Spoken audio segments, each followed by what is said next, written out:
Voilà, merci à tous les amoureux de cette grande émission Face à Face. C'est vraiment un grand plaisir de vous retrouver pour un autre numéro de cette émission Face à Face.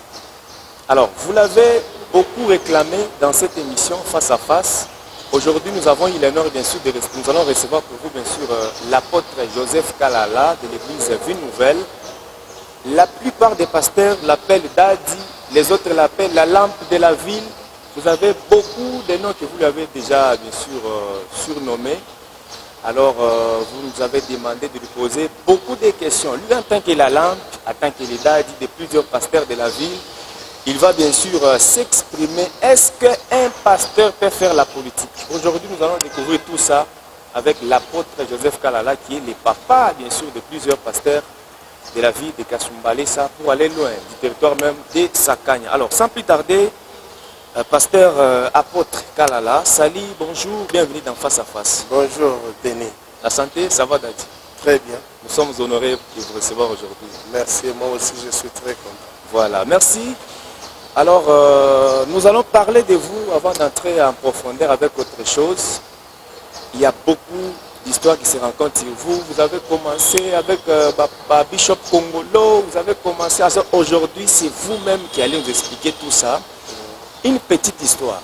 Vous avez commencé comment l'œuvre de Dieu, apôtre Joseph Kalala? Merci beaucoup, le frère Denis. J'ai accepté le Seigneur en 1977. Okay. J'ai reçu un père spirituel qui m'a encadré bien. Je n'ai pas connu une vie de rester dans les banquettes parce que j'ai une histoire. Okay. Il y a quelqu'un qui m'a rencontré un mercredi pour me parler de Jésus à cette époque-là. Okay. Et la personne m'a parlé pendant 10 minutes. Et il est parti, il m'a donné son adresse. Je suis allé pour le chercher vers 17h. Je ne l'ai pas trouvé jusqu'aujourd'hui. Dans ce jour-là, un mercredi, là, c'était pour moi une journée un peu triste parce que la personne qui venait me présenter le Seigneur, à cette époque-là, la parole du Seigneur était rare. Et c'est comme ça que... Toujours ici à Kasumbalesa? Non, pas ici à Kasumbalesa. Okay. Et nous sommes allés, j'ai cherché beaucoup plus jusqu'au point que je ne l'ai pas eu. L'un de mon grand frère m'a vu, il m'a dit, pourquoi tu es trop triste? Ah, je lui ai dit, bon, il y a quelqu'un qui m'a parlé de Christ, mais je ne l'ai pas vu. Okay. Et c'est comme ça qu'il m'a dit, il n'y a pas de problème, c'était un mercredi. Le vendredi, si tu peux aller rencontrer un homme de Dieu, c'est comme ça que je suis allé rencontrer celui qui est mon père spirituel. Je veux aller le voir chez lui. Et ce jour-là, il avait une séance de prière de 5 jours. Et nous avons prié ensemble, j'ai trouvé que c'était bon pour moi. Et le dimanche, on baptisait les gens, on est allé me baptiser. Quand on m'a baptisé, j'étais rempli du Saint-Esprit directement. Et en sortant, j'ai reçu même les dons, mes yeux s'est ouverts, les dons de la prophétie et des visions, j'ai commencé à voir le même jour. Et c'est comme ça que nous sommes partis de là. En arrivant à la maison chez lui, il me dit, tout le monde peut partir, mais toi tu vas rester. C'est comme ça que je suis resté. Et le matin, on amène un fou. Il me laisse le fou là pour que je puisse prier pour lui. Je ne savais pas quoi faire. J'ai resté avec le fou qu'on avait ligoté. Je lui ai demandé qu'on puisse enlever les fils. On l'a délié. Je ne sais pas ce que je priais, je ne sais pas ce que j'avais dit. L'homme s'est rétabli. Et c'est à partir de là que ma vie chrétienne et servir le Seigneur, ça commence. C'était vers quelle année comme ça? 1977. 1977. Là, c'était ailleurs. Oui. Et quand est-ce que vous êtes arrivé ici à Kasumbalesa? Parce qu'on dit souvent vous êtes les pères. Oui, Kasumbalesa, j'étais dans la prière en 85. Je faisais autre chose, je servais Dieu, je combinais. Et c'est comme ça que le Seigneur me fait montrer la vision de Kasumbalesa. Vers 89, j'avais des petits problèmes dans mes affaires et que les gens qui étaient avec moi m'ont demandé si je devrais venir visiter Kasumbalesa. Parce que j'attendais la SNCC, SNCZ à cette époque-là de me payer mes wagons, mes histoires que j'avais. Et j'avais perdu tout un wagon depuis le Sabet. Et c'est comme ça que nous sommes venus à Kasumbalesa. pour visiter. Quand je suis arrivé, ce que j'avais vu dans la vision en 85, ça frappait mon cœur. Et j'avais vu dans la prière la maison de l'ancienne douane, qui était là une petite maisonnette. Les deux personnes qui m'avaient amené ici, je les ai dit, je pense qu'il y a quelque chose que j'ai découvert. Et c'est comme ça que le Seigneur me parle, c'est ici, là où tu vas me servir. Et j'ai demandé à mes amis-là de rentrer. Ils sont rentrés. Moi, c'était un vendredi. Je suis entré dans la prière. J'étais en jeûne. J'ai pris la route de Sodomiko. J'ai avancé un tout petit peu là-bas. C'était la brousse. Je suis entré dans la brousse. Je croyais que je vais prier jusqu'à 18h. J'ai fait 3 jours et 3 nuits dans la brousse. Et le Seigneur m'a parlé, il m'a dit, tu ne quittes pas encore la ville. Tu vas me servir ainsi. C'est comme ça que je suis resté. Voilà. À l'époque, là, il n'y avait pas beaucoup d'églises. Il n'y avait pas d'églises. Le matin, il y a un dimanche, je cherchais là où je devrais prier. Je suis allé tomber dans une église de l'Assemblée de Dieu. Les pasteurs entrent dans l'église, ils les regardent dans l'église, ils disent, Dieu m'a parlé aujourd'hui qu'il m'a envoyé quelqu'un qui doit nous prêcher.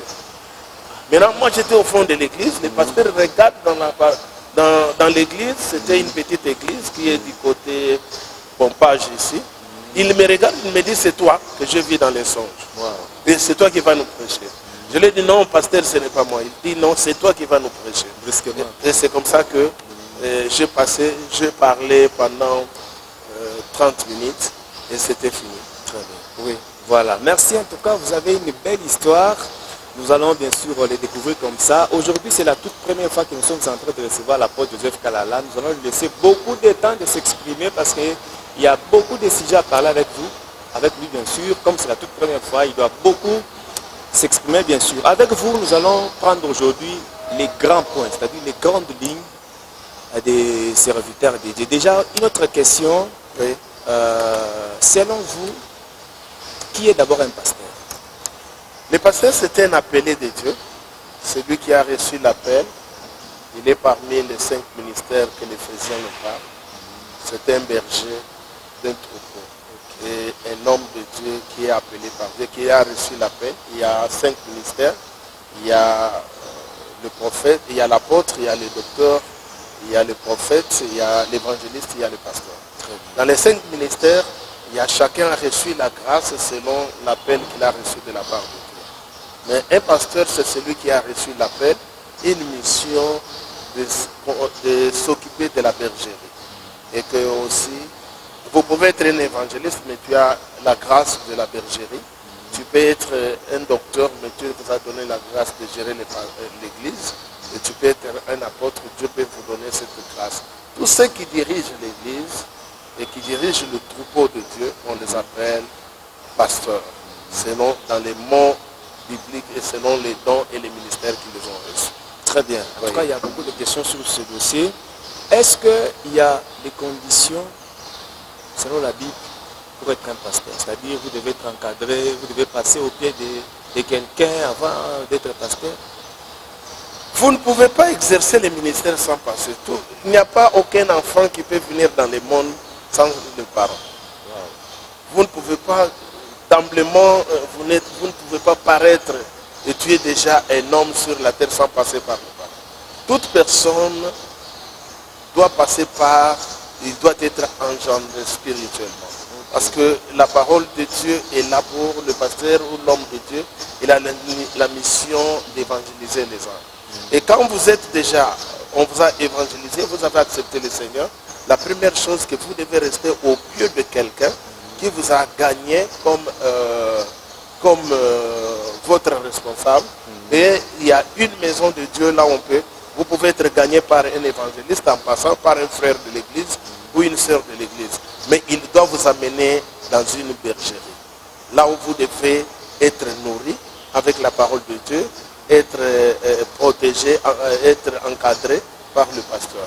Et c'est comme ça que vous devez grandir. Vous ne pouvez pas être pasteur sans avoir un père spirituel. Même Jésus dit, tout ce que j'ai reçu, je l'ai reçu, c'est mon père. Voilà, merci. Ça, c'est la bouche de l'apôtre Joseph Kalala. Vous l'avez bien sûr beaucoup réclamé. Toutes ces questions-là, on est en train, bien sûr, de lui poser. Est-ce qu'il est obligatoire qu'un pasteur puisse faire la théologie? Oui, la théologie, ça, la connaissance doit s'ajouter. Vous avez reçu les dons et vous avez reçu les ministères. Maintenant, vous pouvez avoir aussi la connaissance. Parce que la Bible a été écrite par les théologiens. Et ce n'est pas que Dieu a parlé, il a communiqué la grâce aux hommes qui ont fait la théologie et par rapport à des paroles et tout comme ça, les hommes ont écrit. Beaucoup de gens qui ont écrit la Bible, ce sont les théologiens. Et apprendre, ajouter la connaissance dans ce que vous avez, c'est une bonne chose pour un bon berger, un bon encadreur profondi. Les gens disent que le Saint-Esprit nous enseigne tout. Mais il y a aussi les choses que vous devez apprendre. Parce que vous ne pouvez pas connaître la ville là où Paul s'était situé où. Là où il y avait par exemple les jardins d'Éden, c'était dans quel pays? Et là où il y avait les Chypres, c'était où? Là où Paul est allé prêcher. Toutes ces choses-là, un homme de Dieu doit avoir la connaissance. La théologie ne se limite pas en prêchant. C'est une connaissance qu'un homme de Dieu doit accumuler dans sa vie. Parce qu'il y a plusieurs domaines dans les domaines de la théologie. Il y a des cours que vous pouvez apprendre. Comment encadrer les gens, comment faire cure d'âme, et comment vous pouvez approcher quelqu'un, et comment vous pouvez encadrer les jeunes gens, comment vous pouvez encadrer aussi les mamans et les papas dans une église. Et comment aussi vous pouvez vous comporter devant les autorités, et comment, qu'est-ce que vous dites, toutes ces choses-là. Même Paul, quand il a reçu, il est allé voir. Il est allé voir Pierre, il a resté longtemps avec Pierre. Après, ils sont partis, il a appris de ce que le Seigneur avait parlé avec les autres. Cela veut dire qu'il n'y a pas un tabou. Ajouter la connaissance dans votre domaine, c'est une bonne chose dans le ministère. Mais ce n'est pas obligatoire. Ça dépend des sentiments et la conception de quelqu'un. Mais pour quelqu'un qui doit aller plus loin dans les choses, parce que vous pouvez commettre des bêtises quelque part, mais tu ne sais pas que ce que tu as commis, ce sont des erreurs. La théologie est faite par rapport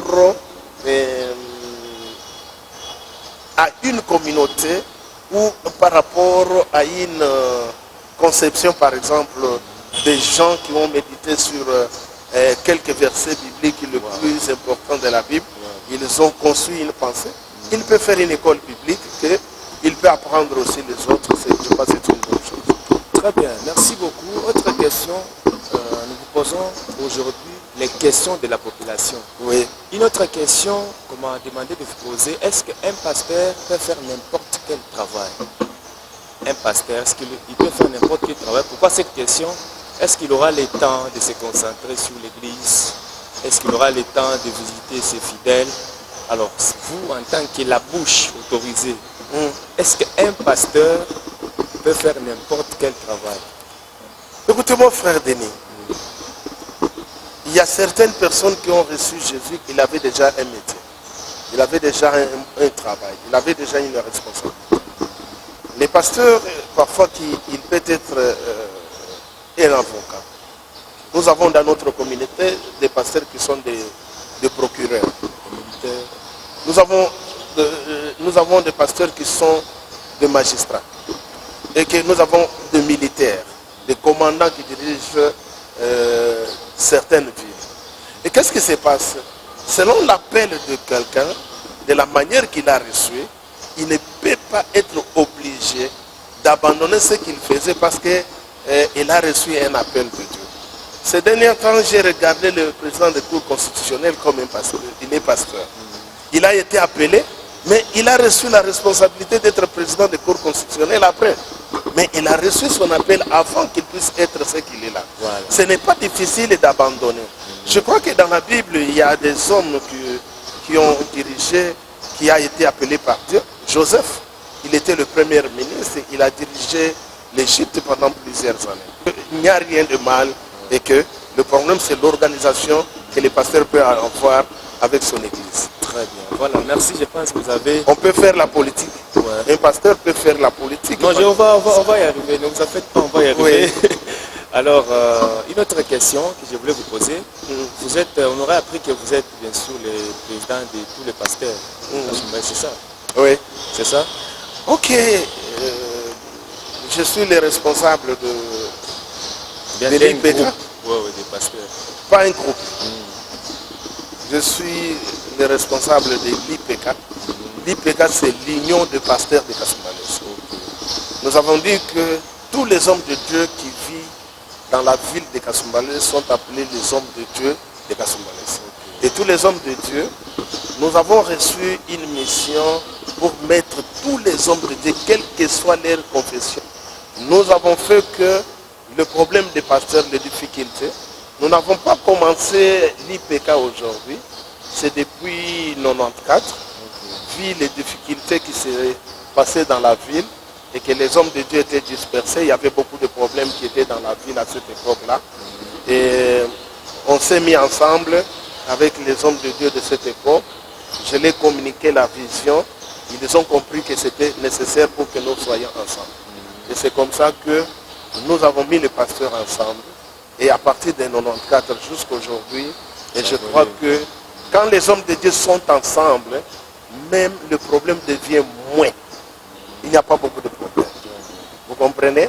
Et on doit se connaître. Pourquoi l'église ne peut pas... L'église, c'est même l'endroit là où il y a une grande organisation dans le monde. Et c'est comme ça que nous avons commencé depuis 1994. Et nous avons encheminé et avec les hommes de Dieu, à certaines qui sont déjà morts, comme le fait Bishop Jacob Kongolo. Nous avons cheminé ensemble avec eux, nous avons travaillé ensemble pour mettre les pasteurs ensemble et vivre avec les pasteurs. Mais quand je regarde les pasteurs partout dans d'autres villes, c'est que de la ville de Kasumbalès, nous trouvons que les pasteurs de Kasumbalès, il y a moins de problèmes parce qu'il y a un temps où le pasteur se raconte. À Kasumbalès. Il y a moins de problèmes. Des problèmes. Vous êtes sûr? Dans la ville, parmi les pasteurs. Il y a moins de problèmes. Il y a moins de problèmes. Oui, oui. Il n'y a pas beaucoup de problèmes comme d'autres villes de nous. Ah bon? Oui. D'abord, parce qu'aujourd'hui, les pasteurs peuvent avoir des petits problèmes entre eux-mêmes. Et le lendemain après... Parce qu'on aurait appris qu'il y a les autres qui vous boudent, pasteur. Vous organisez des réunions, les autres ne viennent pas. Non, non, il n'y a pas les gens qui ne veulent pas de nous. En tant qu'un père, je suis le père de tout le monde. Quelqu'un, hier, il peut dire, aujourd'hui, il peut dire non. Et demain, il trouve que c'est très important d'être avec nous. Et que nous faisons tout pour que tous les hommes de Dieu soient ensemble. Vous parlez de quoi lorsque vous êtes à la réunion des pasteurs? Parce qu'il y a beaucoup de contradictions. Il y a d'autres pasteurs qui disent ça, les autres. Quand vous êtes là, c'est le moment d'organiser des formations. Mais vous parlez de quoi, cher Nous parlons ce qui concerne les pasteurs. Okay. Nous avons l'expérience dans les choses de Dieu. Depuis 77 jusqu'à aujourd'hui, ce n'est pas facile. Okay. On a l'expérience. Il y a des gens qui ont commencé le ministère en 2000. Il y a ceux qui ont commencé en 90, 80 et les autres qui ont commencé le ministère il y a 2 ans ou 3 ans. Maintenant, il y a beaucoup de problèmes et quelqu'un, on doit toujours parler avec lui pour l'édifier, pour lui montrer comment un pasteur peut être. Et quand nous sommes dans des réunions de pasteurs, nous parlons des problèmes qui concernent les pasteurs, les caractères, le comportement, la vie d'un pasteur et comment un pasteur peut gérer les difficultés que les pasteurs rencontrent dans le ministère. Dans d'autres villes, ça ne se fait pas. Vous savez, j'ai circulé beaucoup de villes de la République démocratique du Congo, beaucoup de provinces, mais j'ai trouvé qu'ailleurs, il y a beaucoup de problèmes par rapport aux gens de Kasumbalès. Et que ça arrive, là où il y a toujours les gens, ils peuvent avoir de petits problèmes, de l'incompréhension, mais pas de problèmes qui peuvent affecter un pasteur totalement. Et d'autres problèmes, c'est que le pasteur ne se sente pas qu'il est seul, il est au milieu de ses frères. Très bien. Alors une autre question, vous en tant que père, quelle est votre relation avec d'autres pasteurs de la ville de Kasumbalès aujourd'hui? Est-ce que vous avez de bonnes relations? Parce que si vous, moi je vais citer même quelques pasteurs. J'ai de bonnes relations avec un pasteur qui vit dans les petits coins. C'est-à-dire dans les petits coins, par exemple, c'est lui qui peut être même sous l'arbre. Et s'il a besoin de moi, Ouais. Et j'ai besoin de lui et j'aime cet homme de Dieu-là. Ouais. Parce que ce qu'il fait, c'est vraiment les choses qui est vraiment apprécié. On doit l'encourager, on doit lui dire qu'il doit avancer. Et j'aime tous les pasteurs, je les aime beaucoup plus. Les pasteurs de la vie. Vous êtes en bonne relation. Sans problème. On peut citer quelques Je ne sais pasteurs. pas si toi, tu connais les problèmes. Non, j'ai dit, je peux citer même quelques pasteurs pour vous donner un témoignage pour eux. Oui, tu peux. Je peux citer. Oui. Je commence avec l'apôtre Ezekiel Kavakoumi.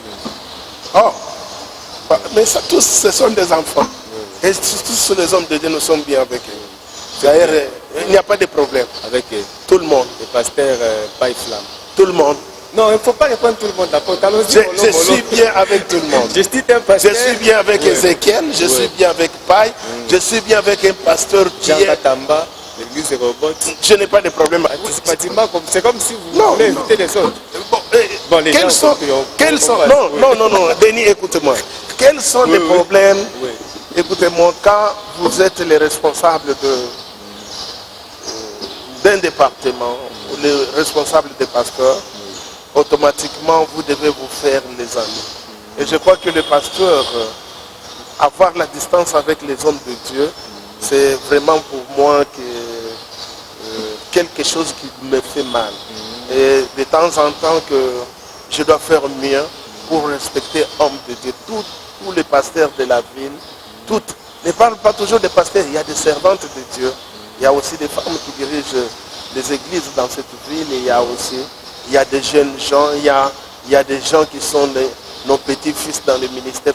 Tout le monde, je suis en bonne relation. Merci beaucoup. Cette question. Et je crois que tout le monde, il m'aime. Oui. Et je les aime beaucoup. Vous êtes sûr? Oui. Voilà, cette question, je voulais vous poser avec beaucoup d'insistance. Et puis vous devez répondre un peu avec beaucoup de précision. Oui. C'était par rapport à la politique. Pasteur, non, je vous pose sur l'occasion pour poser cette question. Ah, je suis là. Apôtre Joseph Kalal, Oui. regardez la caméra. Oui.